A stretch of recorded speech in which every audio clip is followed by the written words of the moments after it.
Good evening and welcome to tonight's OKS King's talk entitled From Junior Doctor to Vascular Surgeon. My name is Greg Hunter and I'm the Deputy Head Co-Curricular at King's. Tonight we are privileged to welcome back OKS Francesca, or better known as Chessie Guest. Chessie completed her degree in medicine in 2014 from the University of Bristol before specialising in vascular surgery. As a side interest, she's also a professional harpist. Interviewing Chessie will be our longest standing member of the Common Room, Andrew McFall. After their interview and presentation, we will welcome questions from you, the audience. So please, at any time, do not hesitate to type your questions into the Q&A, or alternatively, you can put your virtual hand up and we can put you on the air directly to ask your question of Chessie yourself. And now it is with a warm welcome that I introduce both Chessie and Andrew. Over to you, Andrew. Thank you. Good evening, and a very warm welcome to you, Chessie. I've been a fan of yours for quite a long time, and I think part of the reason that I suggested having this speech is that you are unconventional, perhaps at King's, and yet you've had a very successful career so far and are clearly going places. And I just thought, just to kind of get us into the flow, when I say that you are unconventional, I was just wondering if you would share the story from a previous place of the cow and the pigeons, just to let everyone know the kind of person we're dealing with. So at a school I was at before King's, so I would like to say it's a different school. I would never dream of doing something like that at King's, obviously. But we had a muck-up day at the end of the year. And so we decided to do a couple of pranks. My personal favourite was getting 3 chickens, putting little jackets on with some elastic round that said, and labelling them 1, 2, and 4, and then releasing them within the school.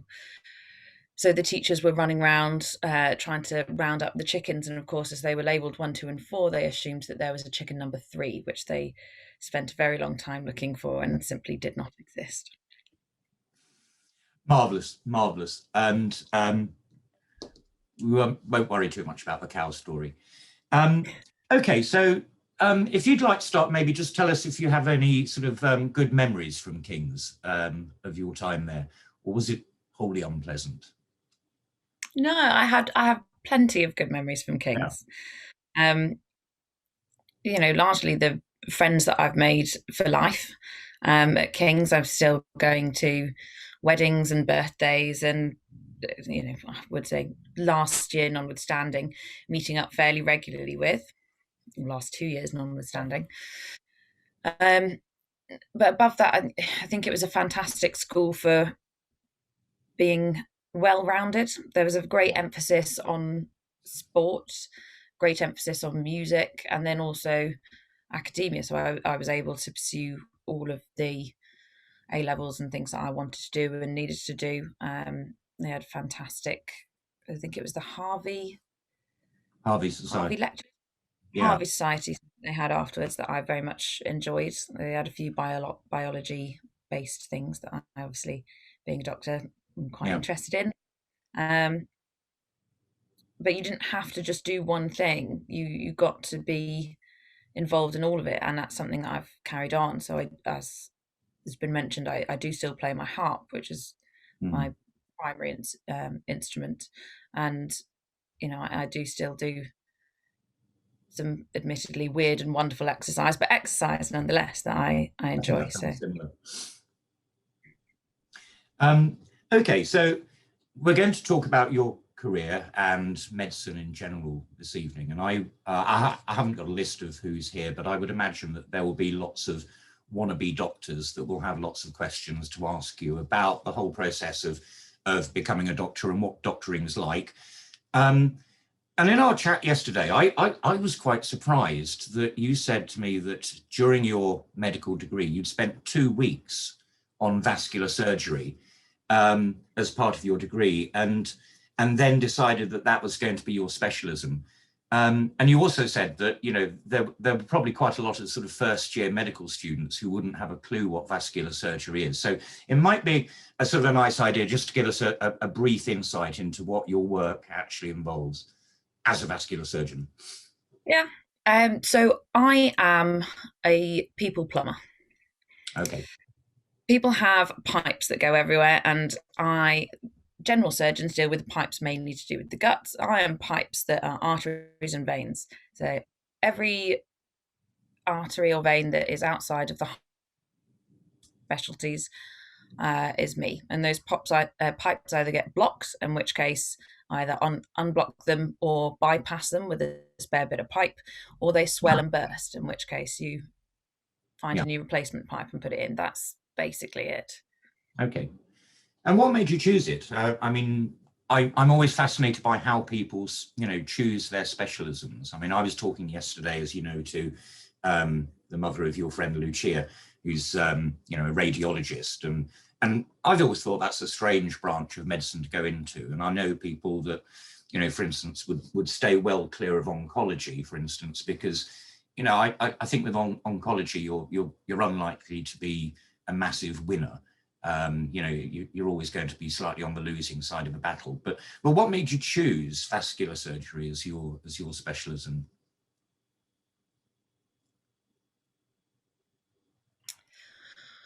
So many things. So it's more general than general surgery. We operate everywhere from the head to the toe. So we operate inside the chest, inside the abdomen, legs, toes, arms. You take out bits of arteries from people's faces on the side of their face. So I have to know.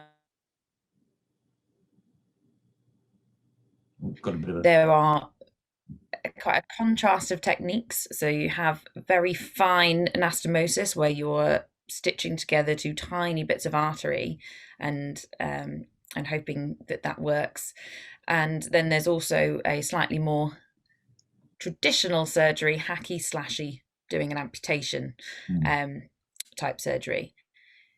There's also endovascular, which is where you put wires up inside and expand balloons, and that's almost like playing a video game, watching on an X-ray screen as you move a wire inside. So there's lots of different ways it's done. I like being the person that somebody calls when they're in trouble. So vascular surgeons get called when somebody's bleeding and they don't know what to do, and you need to do something quickly. And pressure tends to focus me. So if I sit and think about all the possibilities before a case, you can get a bit anxious about it. When you're actually in it and something happens, it's really focusing and narrowing, and you just concentrate on that one thing and you make decisions in that situation in the best way. And the last thing is that you know whether you've done a good job at the end, because when you basically turn the taps back on and see if the pipe works or if it still leaks or if it bursts, and you know if you've done a good job at the end of that operation. There are some specialties where you have to sort of wait 5 to 7 days to find out whether or not it's going to leak, which is just 5 to 7 days of sleepless nights worrying about your patients. So I like knowing whether or not good job there and then. Okay, so as I said, I would imagine that we've got loads of wannabe doctors listening in today. Could you sort of describe the path that you've taken to get where you are today, and what, you know, a wannabe doctor would be looking at in order to get where they would want to be in a successful career? Yeah, so starting before getting accepted into medical school, I did chemistry, biology, Spanish and maths at King's. And then I also did AS levels in photography and perspectives on science.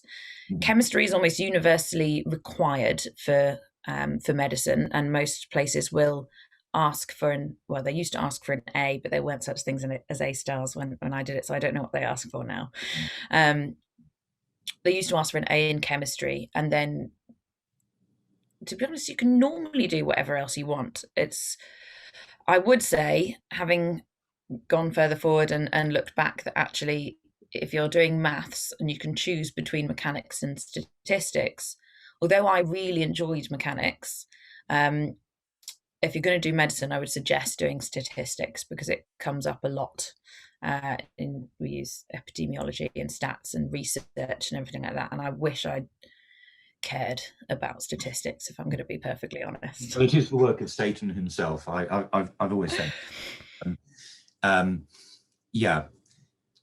So going on from there, then you went to university, and so going on from there,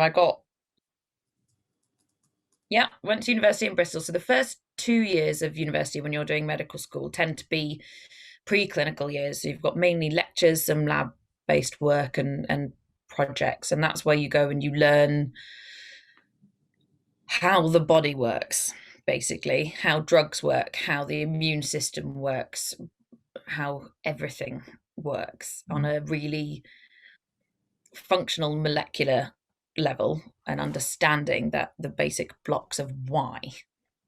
You also get anatomy, and most places use prosections. It's basically just embalmed bits of people to learn on, and some pictures and things. Right. So after that, there's the option to do an intercalation, which is where you do a BSc but in a year instead of in 3 years. Mm-hmm. I applied to do one in neuroscience because, basically I didn't really know what I wanted to be at that point, but my parents did research into like neuropharmacology, so I thought neuroscience made sense, and I knew a bit about it already. It's quite competitive, and I didn't get it. I'm now quite glad, because it wouldn't have helped me much in vascular surgery, and I probably should have applied for anatomy. But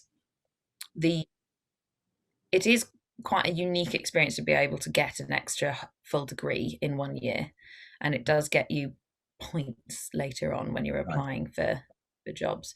But despite that, I didn't do it, and it's not held me back in any way.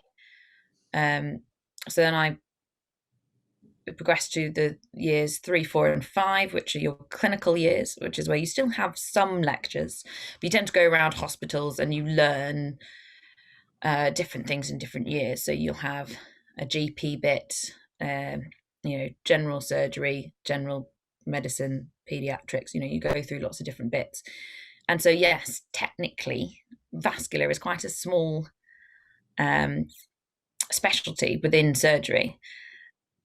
And when you go around all of the different special, you have to learn everything, absolutely everything in the body. And I'm going to be completely honest, I've forgotten most of it now. Most doctors have. There was one point at which I knew how every single bit worked, but you can't maintain that breadth of knowledge in great detail. So you have that bit for the exams, and then you go, okay, I like this bit, and you focus in a bit and you learn more about that. And then you go, okay, that was cool, I'm going to focus in on this. So I liked, I finished my degree and went off to do this fantastic thing that they do in medicine, which is your elective. I feel very sorry for the guys that are finishing medicine now, because they don't get this opportunity. Right. But I went to South America and traveled around for 3 months. I went into a hospital for the first 3 weeks and did a bit there, and I managed to use the Spanish that I'd learned at King's in order to go around South America as well. And that was an absolutely fantastic time to just before you go in and start properly being a doctor. The first 2 years are foundation training years, where they rotate you through lots of different specialties again, so you get an idea of what you want to do, and so you have experience in clinical in each of these different areas. So everybody does at least one medical rotation, everyone does at least one surgical rotation, everyone does at least one of either psychiatry or GP, and then other ones depending on what you like. And basically the way it's picked is that all of the jobs that are available for first year doctors are put in a big list, and they will vary depending on location and the different jobs. and absolutely everyone puts them in an order from 1 to 508 or whatever there are. And then whoever gets the top score from all of their university grades plus this extra exam you do at the end called the SJT, which is situational judgment test, which is basically common sense test, in my opinion. Right. And it's probably the only reason I got a higher score, because I didn't do fantastically on the academic bit, but I did quite well at the practical bits and I did well at the common sense test. And so whoever gets the top score with all that combined gets their first pick of job. Right. Whoever gets the second score gets their first pick of job, unless it's been taken by the person who got the top score, and so on until all of the jobs are filled. Right. And that's, everybody starts on the same day. Yeah. Typically called Black Wednesday. It's always a Wednesday. And I started on surgery, and I loved surgery. It's fast paced, get your ward round out of the way quickly, you know the jobs. And I got to go into theatre, and it was amazing. And so you're now a registrar? Yeah. So after foundation, then I've decided I want to do surgery, and then I have to do core surgical training. So you get 2 years of core surgical training, during which I've done the 2 parts of my so you have MRCS Part A and B, which are surgical exams. And then you go back to Miss. So I'm now Miss Guest again, rather than Dr. Guest, which is, I feel like I spent £60,000 for a Dr. Guest, and now it's gone back to Miss. Yeah. Well, yeah. They don't do that in America, but they do. No. They do. It's a strange one, isn't it? I was just. Well, I think it's literally because it used to come from butchery, so that the surgeons used to be butchers. Yeah. I was just going to say, we've had one question come in already, but if I can just encourage the audience, if you have a question, you can either type it into the Q&A at the bottom of the page, or you can raise your hand and Mr. Hunter will put you straight through. What makes a good doctor? Oh, so everybody thinks differently about this. Well, there are some. So in order to be a doctor, you need to have a certain amount of knowledge. But I think one of the things I was struck by is that the people that were very book smart can know a lot, but not necessarily what I would consider to be good doctors. They can be very knowledgeable, they can be very good at research, but in terms of weighing up not just the medicine behind it, but the person in front of them, what matters in terms of their life, what's the right decision, and how to talk to people. I know it sounds, but literally just how to talk to people. I've never seen. Yeah, because I think you always get these stories, don't you, of highly qualified students who go to university and get rejected at interview simply because their bedside manner would be appalling. You know, clearly that and the way you deal with people has got to be an important factor, I would have thought. Well, let me open up the questions just a little bit. So we've got one question here from Audrey Chu, which says, how has the field of vascular surgery changed from the time you were an F1 or 2?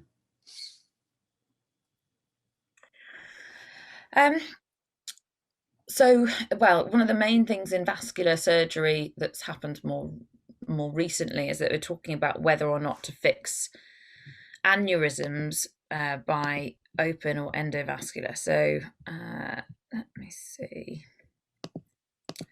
Where is right? If I attempt to share my screen, okay, I can show you. Right, can you see an aorta? Okay. Perfect. So an aorta, so mainly if we look down the bottom at the bit that says abdominal aortic aneurysm, that's the swelling of the aorta, and when it increases to a certain size, you could be more likely to rupture and die. Now, there are 2 ways that you can fix them. two main ways. That's a picture of what a large abdominal aortic aneurysm looks like inside the tummy. So that big shiny lump is supposed to be about 2 centimeters wide, and that's actually about 10 centimeters. Okay. With some extra bits around it. And this is an open operation. So you've opened up the aneurysm sac and tied in this fake bit of tubing above the swelling and below the swelling, so that the blood will travel through that instead, and that the big sac won't burst. That has a better shelf life and longevity than the alternative. And that's something we've only realised more recently, because when we started doing these things called stent grafts, although they had data over 5 years or so saying they worked, and then people start using them, you only realise that actually after about 8 years to 15 years, actually they don't stay in place that long, and you tend to get problems with them. So when they first came out, everybody went, "Oh, this is great. You can put these in without having to make a big cut in the patient. They get home a lot quicker. They get up and move around quicker. They're so great." And then actually, they're great as long as you're not going to live longer than 8 to 12 years. Otherwise, you're probably going to get problems with them. Because they can go in, do this. So this is somebody's groin. So they're going directly into the femoral artery. Right. And passing these stent grafts up, and you have a hole that big at the end. Yeah. You've done it all through a hole that big. It's incredible. Yeah. Okay.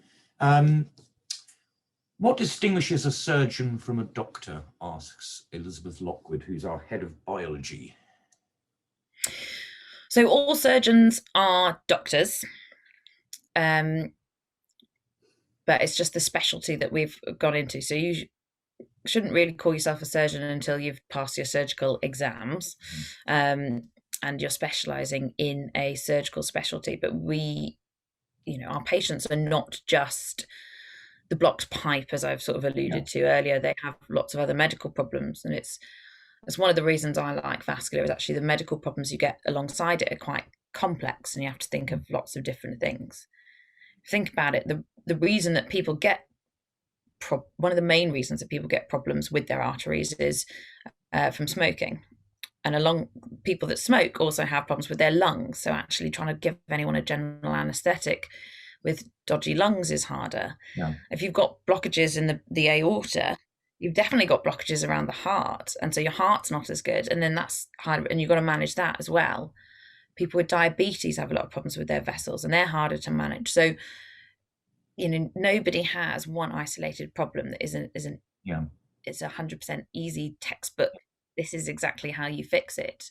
They come in and they're a puzzle, and you have there's a part of your brain that looks at just the pipes and goes, right, okay, this is how I can technically fix these pipes. But putting a really long pipe in is more effort for the body to recover around than it is putting a short pipe in, or putting one of those minimally invasive things in and doing a stretch or something. But each of them has pros and cons, so you have to weigh up what the anatomy is, what the person is, what the medications need, how well they are, what their quality of life is like before. If somebody only is already moving around in a wheelchair, should I put them through a 7 to 8 hour operation to try and get enough blood down to their leg that would enable them to walk, but that would enable a normal person to be able to walk, or an abled person to be able to walk, but they can't do that, and the operation might kill them? Or should I just get enough that they're out of pain, or they've got enough to heal whatever ulcer they've got? It's a difficult trying to bring up an example like that. But well, here's another question for you, and it's from Sophie Wilkinson, and she's asking, what's the most difficult surgery you have ever performed?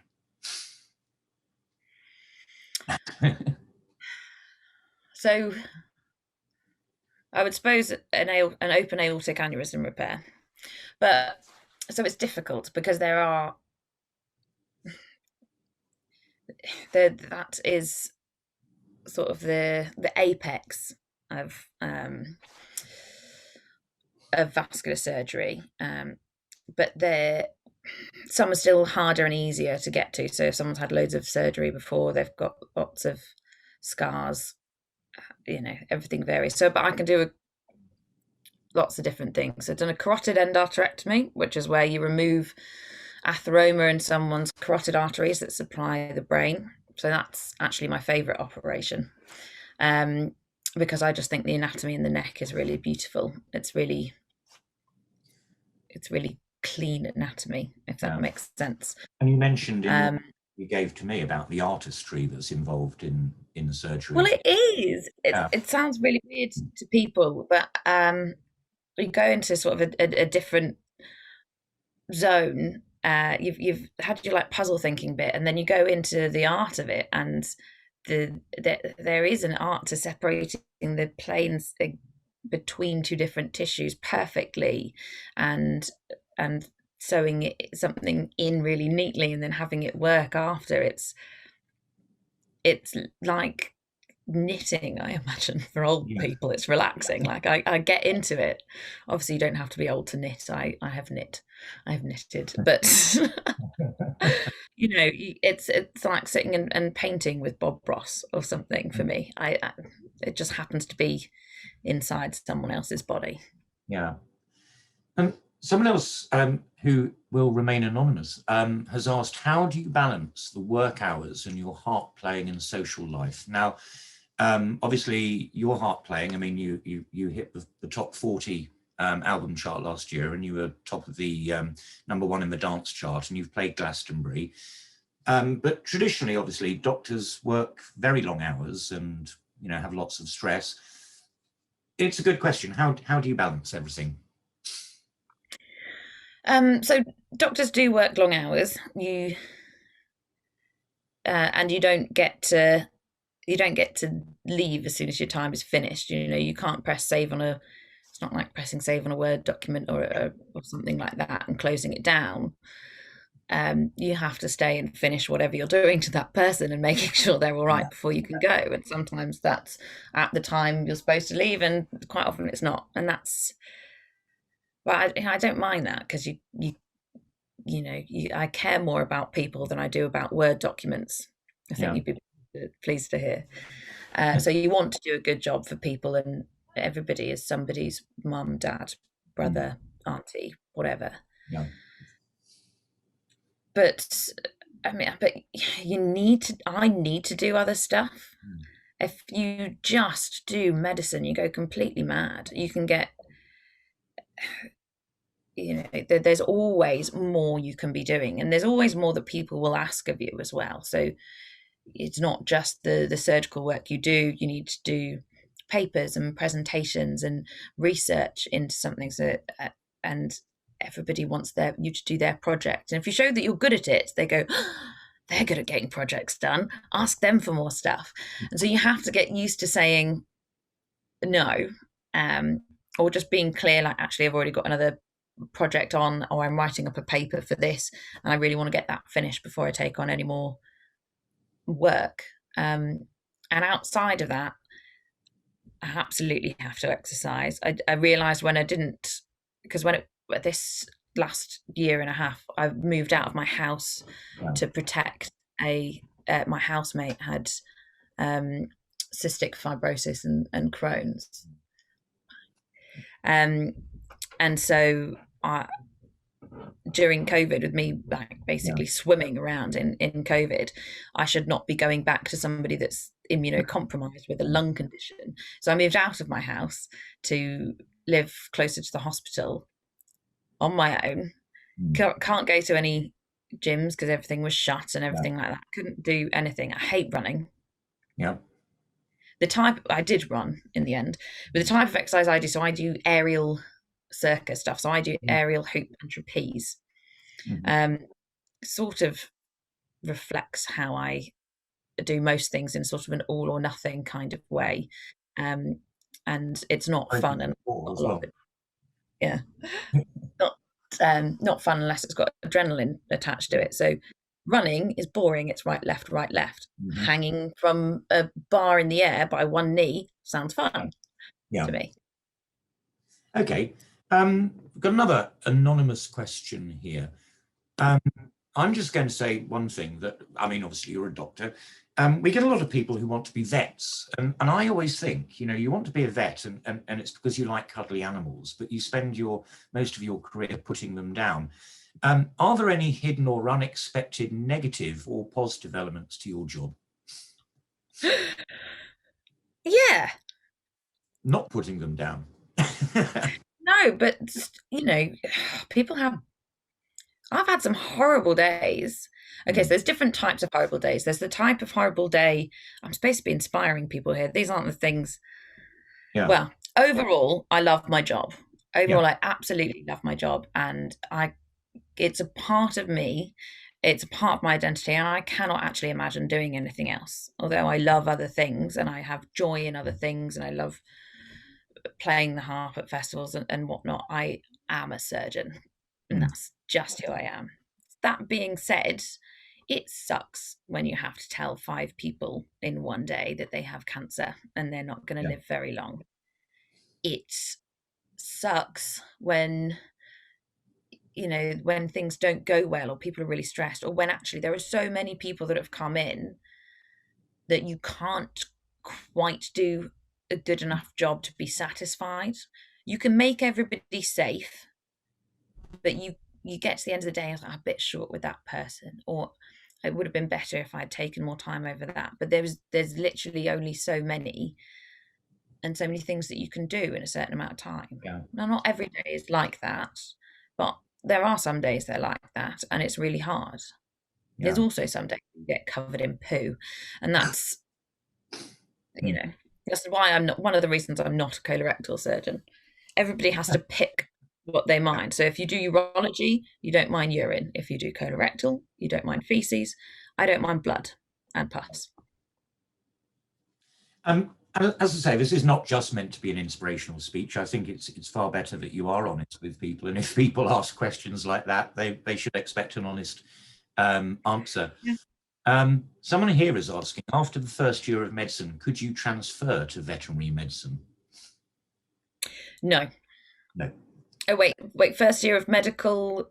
After the first year of medicine, could you transfer to veterinary medicine? So I'm assuming maybe they mean the first year of training in your medical degree. I'm assuming that you can't transfer, you can just start again. Yeah. Okay, well, let's have a look what other questions we've got. How do you separate yourself from patients sometimes? It's tricky. You need, in order to do a good job, you need to be heartfelt and sympathetic and empathetic and think about people as if they were your mum, dad, grandma, whatever, rather than almost when you do actual surgery, you literally just think about as a piece of meat that you want to do and just do a good job for. Everything is blocked off. They don't look like a person. You have drapes around and you have this area that you're focused on, and that is then a mechanical thing to fix rather than the person. But before and after, you talk to them, you make decisions with them, and you're trying to get them back to the best version of their life that they can have. And so you need to have a certain amount of humanity, and it's something that's really difficult to get to grips with, because I've seen people that do it poorly, and are technically fantastic surgeons, but are not great at the patient side of things and talking to somebody, and that can lead you into trouble. And some patients, really don't get a lot out of that. Some people go well as long as they do a fantastic job on me. I don't care how rude they are. I personally don't think that's good enough. But also,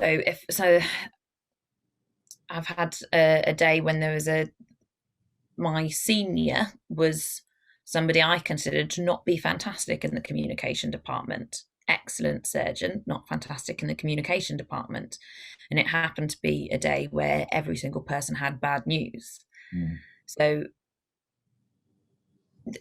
normally I wouldn't go around to absolutely every single person. You'd break it up a bit.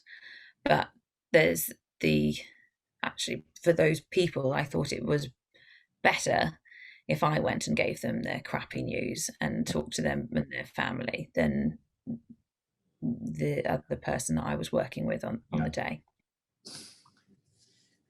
Okay, so another question. Do you work at all in private medicine, or is that a reserve for a consultant level?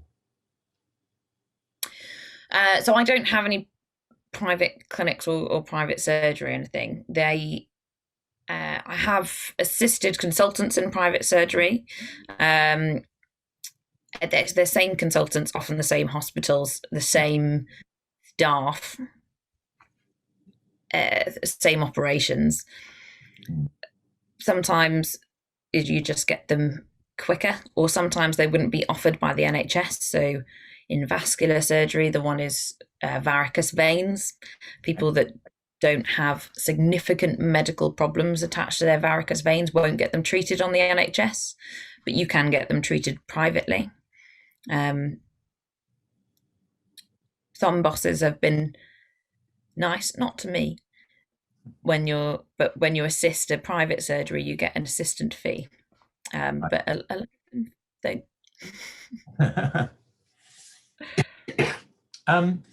Okay, there are a couple of obvious questions. One's come in. How has COVID affected your career and work? So it's affected it a lot, actually. In so many ways. So firstly, I had to leave my house and live on my own, which is pretty big. We then changed, so where we would normally have someone my level, someone a level below, and someone at the most junior level working as a team on call. People were taken away from that and would go over to the medical specialties or ITU in order to help. And we, as the registrars, were covering all specialties overnight and doing everything on our own.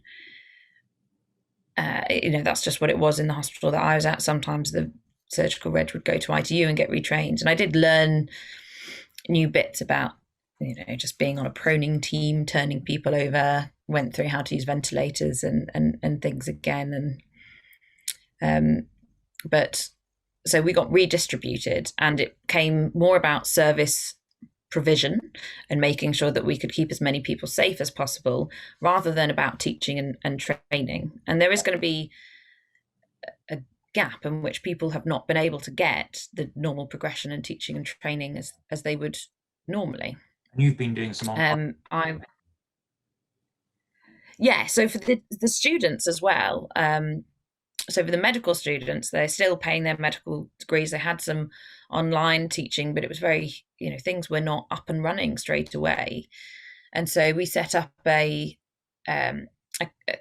company, I think, free company called Smile, which was sustaining medical education in a lockdown environment, which was available to everyone.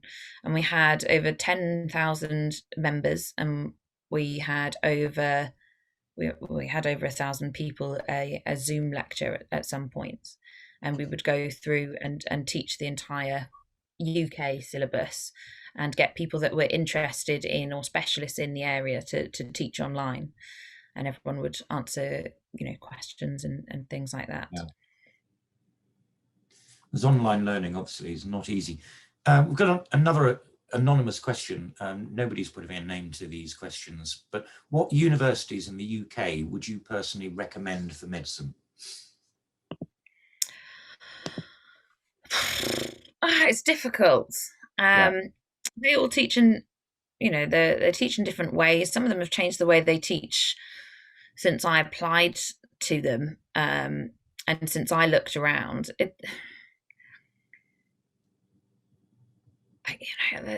There are ones that teach more problem-based and one other way. I'm going to be honest, there aren't many that are really bad. Right. As long as you pick something that's not a polytechnic, used to be a swimming pool for medicine, then actually everything's fine. You're going to get trained to be a doctor. You can go where in the UK you think you want to, and as much as you need to learn how to be a doctor, you're also choosing to live 5 years of your life somewhere, and just find a place you love. So I went to go see Bristol, and I loved Bristol. I actually got my lowest offer from Bristol and put it first. So I was only ever going to go to Bristol because. Okay. So from Lilia Trigg, would you even consider working in trauma, or do you prefer the everyday surgeries? So we do work in trauma quite a lot. So anybody that has an arterial injury as part of, people bleed when they get hit by cars, say, or motorbikes. Most commonly, motorbikes. Don't ride a motorbike. I don't anymore.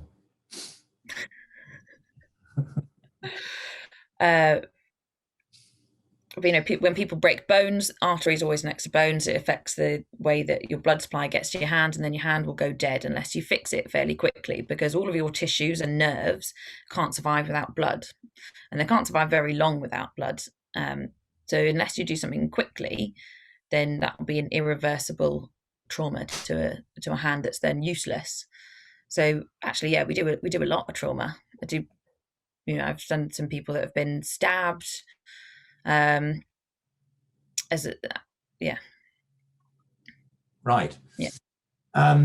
We may have answered this one, but specifically, and again, it's from Lilia, which quality do you think is most important in a doctor or surgeon? Being a decent person and wanting to do a good job. You do not have to be the cleverest.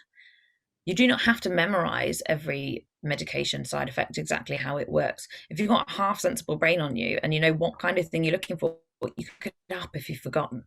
But what you can't look up is how to be a good person and how to really care. The thing that is most disheartening is if you see people that have lost that love for their job. And not, everybody has an off day. Nobody gets out of bed and goes, I cannot wait to be me again today, and do, you just can't do that every day. But when people are just trucking along, in my opinion, you can't do that as a doctor. You need to care about doing a good job. I would rather have a doctor that wasn't as good, that was trying to be the best that they could be and wanted to improve, rather than somebody that was naturally talented that couldn't give a damn. Give to. Thanks. Okay. So would you say that there's a large mental impact given your career? And again, we've touched on this, but what would you say is the mental impact on you given your career? Well, so it's hard. You get desensitized to blood and gore, and unfortunately, up to a certain point, you get desensitized towards death a bit more. It's still very different when it's someone that you know. So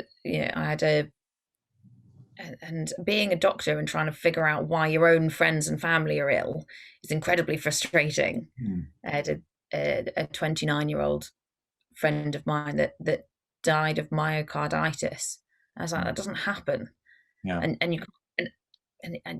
because you know so much about it, nothing is ever going to be enough, and it doesn't make sense to me. It's like, that doesn't happen to people, not 29-year-olds. I need more information. Something must have gone wrong.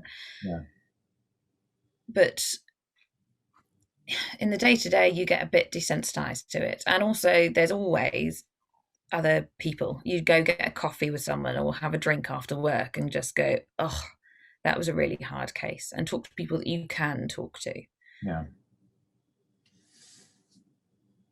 I'm going to risk this question from Isabel Brown, and it's, would you say maths is an essential A-level for medicine? And if not, would you say it's useful? Go on. Kill me now. I was so he's Mr. McFall is not going to believe this, but I actually love maths.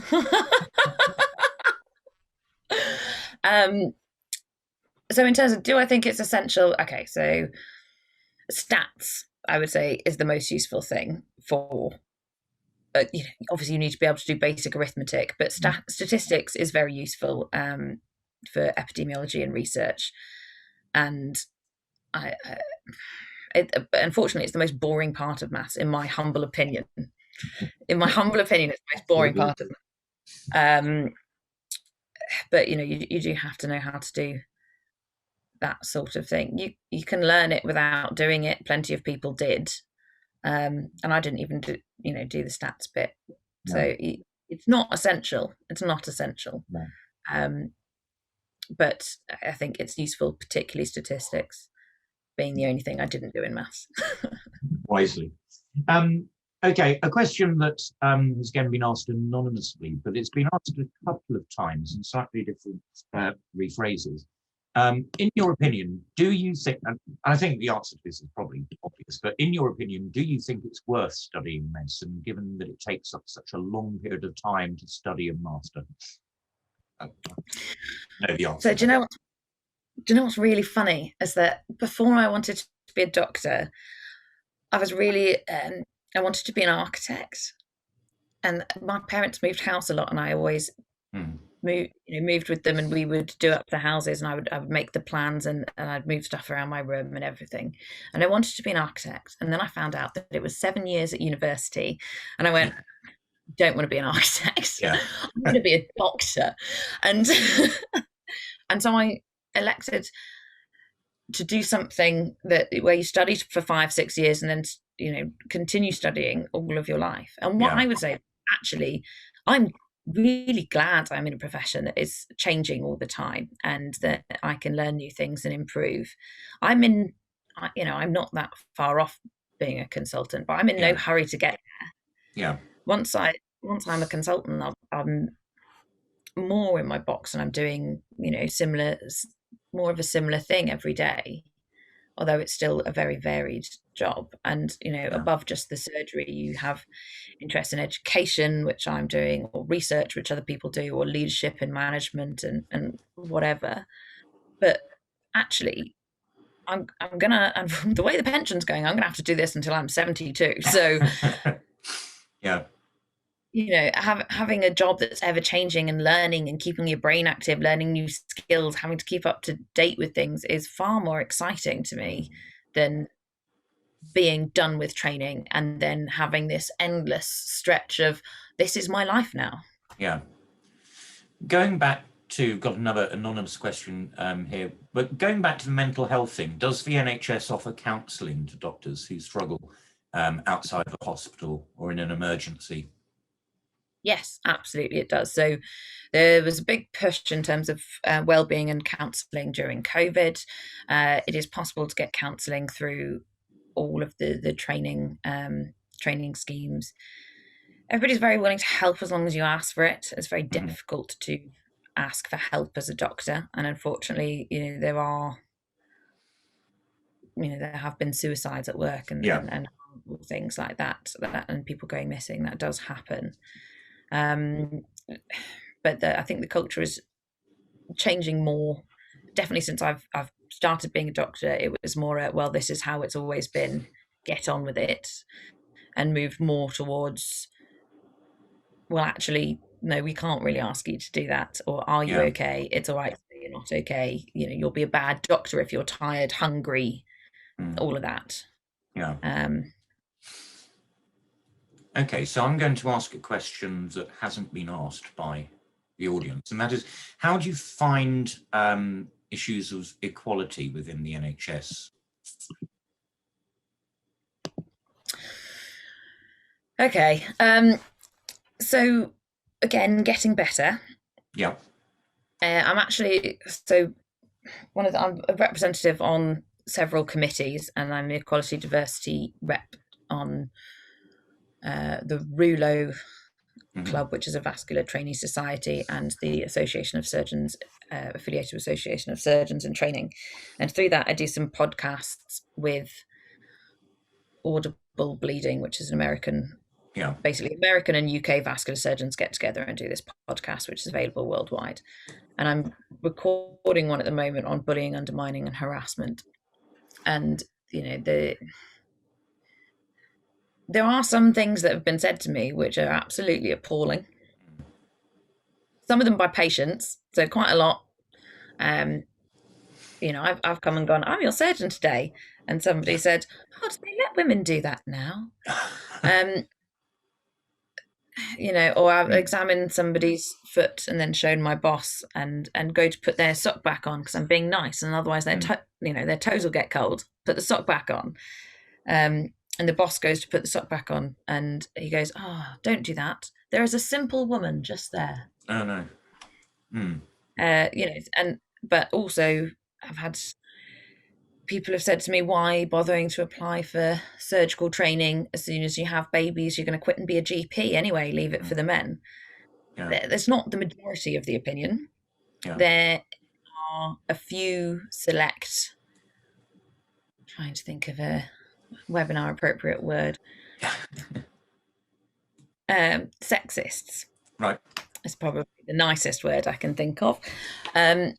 But the majority of people are not. And I do think that you're going to have people everywhere. And everybody has a different experience. So I experience some things for being a woman.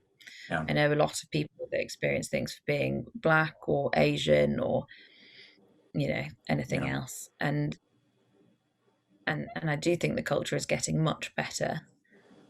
Yeah. Okay. Not perfect. Not always perfect. So I've got a question here which says, could you talk about the NHS, like issues associated with it? And if I might suggest also maybe Brexit?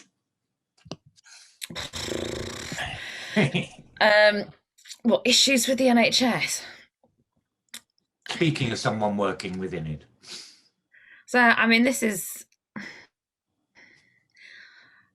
quite clearly, I'm not going to be able to give an overarching picture of exactly everything that's going on in the NHS, what's wrong with it, or and it's quite important to see any views that I pass on here are my own and not part of my hospital or affiliation, anything.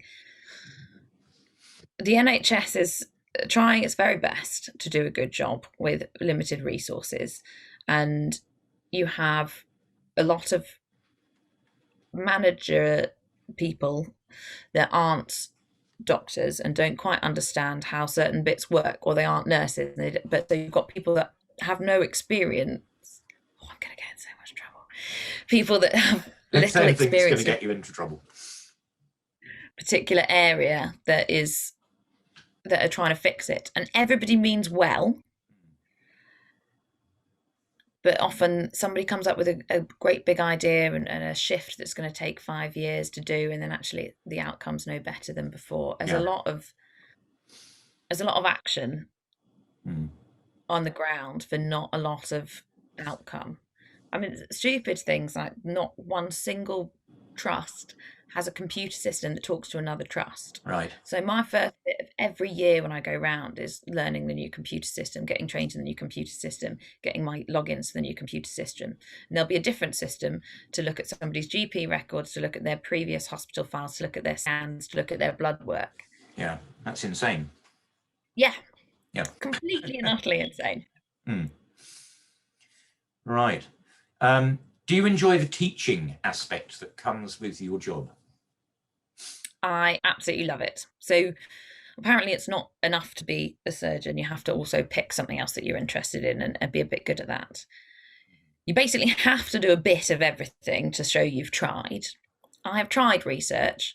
I don't like it. I am doing the minimum amount of research that I need to do in order to progress and be competitive at consultant posts. I don't love it. But that's great. There are loads of people that love it, and it's very necessary. I love teaching. I absolutely love teaching vascular surgery because it's something that I'm passionate about and I love. And I don't feel like it was something that was taught well at medical school for me. I know that, as I said, I only had a couple of weeks on it, and Yeah. it's quite difficult to make an impression and pass things on in a couple of weeks for people in medical school. And then it's not a more well-known surgical specialty. It's not, people think of general surgery or breast surgery, or it's not the first thing people think of. And so you need somebody that inspires you to want to do it, to talk to you about it. And I would like that to be me. Yeah. Okay, so a gung-ho question here from anonymous person. Did you ever have to carry out a tracheotomy outside of a hospital in an emergency? No, I haven't had to do that. I have had, I've had people, someone had a hypoglycemic seizure, and I've had to sort of just rub sugar on their gums was all I had. Yeah. But no, I haven't had to do anything fantastic like that. Okay. And where do you see yourself in 5 years' time? As a fairly standard question. So I would have completed. See, I went to maths. I did turn up occasionally. Not on mornings. So in 5 years' time, I will have completed my registrar training. I will have done a fellowship year, which is where I'll have spent a year in specialising in something or gaining further experience in something. And I'll have hopefully applied and obtained a consultant post, and I'll probably be in my first year of my consultant post. Well, I wish you lots of luck with that. Greg has reappeared at the bottom of the screen, which normally signals the time been talking. The bell. You've answered loads of questions, which I'm sure will have been very useful to anyone who's hoping to train as a doctor. It's been wonderful to chat with you again. I don't know if you want to do a quick plug for Dutty Moonshine Big Band or whatever. I mean, I'm doing my little plug with my... Yeah, I suppose you are. Shameless. My wing walk in the back there. And if anyone wants to sponsor me, please do. I've raised £4,500 for a good cause. It's happening on Saturday. But, people were asking, about life outside of the hospital. Do you want to just talk about your music just for a minute or two, and then we can wind it up? Yeah. So, first of all, what you do is for charity, whereas if people go and buy my album, that'll be purely for me and them. So I play the harp in a 14-piece big band that takes sort of jazz and brass influence, but puts a quite heavy bass line underneath it, and it's a bit alternative and different, but it's been well received. And we did a big push, and as you said, managed to get a top 40 UK chart album and #1 dance chart during COVID. So that was pretty much my only achievement during COVID. Okay, well, let's finish it there. Chessie, it's been really nice to talk to you again, and I'm glad I found out where the cow came from, and I'll hand you over to Greg. But thank you so much. Look, thank you, Andrew. Thank you, Chessie. Okay. That was just simply amazing. A wonderful talk. I just want to highlight on a few things that I really struck a chord with me, and actually fantastic messages. First one about good mental health and maintaining a balance in your life. And actually, if you just go work and don't do anything else, then actually that's not great for you. And have some variety. And for Chessie, that sound like the more adrenaline, the better. I don't want to go running, but I'd rather hang myself, hang off a ring from a certain height by my knees, and that's great. That's what's good for Chessie. We'll get you a poll, Greg. I won't comment on that one. But the one that I like to think here at King's that we really promote, and that Chessie is just proof of exactly what I hope is the most important thing, and that is that people matter. Relationships matter. Yeah. It doesn't matter how good you are at whatever profession you're in, whether it be medicine, teaching, or whatever it might be.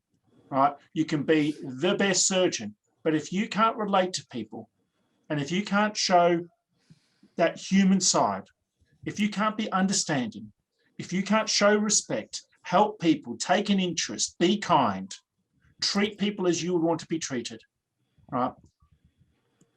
Then that is the most important aspect. And that's what we teach as an important value at King's. And that is what Chessie was really trying to say, I hope. Yeah.